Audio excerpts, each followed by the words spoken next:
Christos Tsirogiannis is a forensic archaeologist, and he has been working in Denmark and studied archaeology and history of art in the University of Athens, working for the Greek Ministry of Culture and Justice. And he's offered his opinion about the mess up in the British Museum.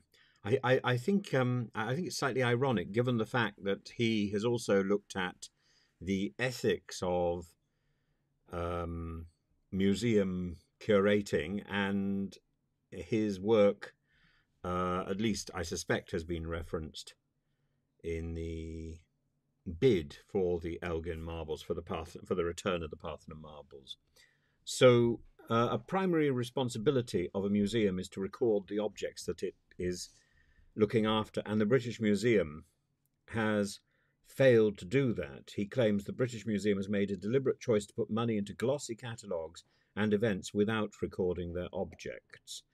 And there are various people, like the director of the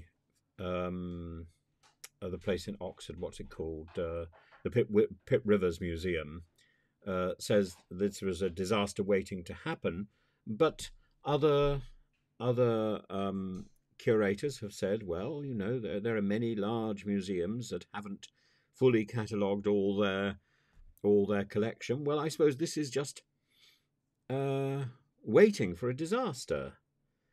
And Deputy Director Jonathan Williams has stepped back from active duties until an independent review has concluded. But the scandal, George Osborne was interviewed today, and he says that the number of items that have gone missing probably exceeds the 1,500. It's now probably nearer 2,000.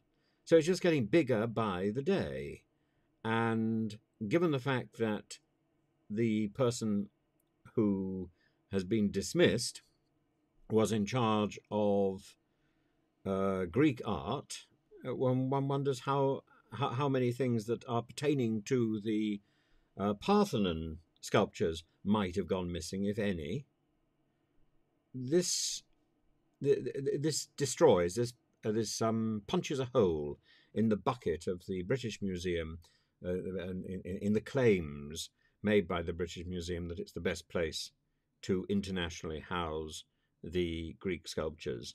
It makes a nonsense of that claim. It makes a nonsense of the claim that this is a place where you can see, where you can compare one tradition in history with another. Because we now learn that there's so many objects which are just hidden and which are unknown and which should be out there. We should have access to them. If the British Museum doesn't have the places to exhibit these things, then maybe it should be doing deals with other museums so they can exhibit these things. And everything should be properly catalogued and registered. That is their job. That's the museum's job, to register and catalogue and look after the things which have been gifted to it. And anything short of that is scurrilous arrogance and beneath contempt, really. I think the British Museum comes off out of this significantly worse than any thief.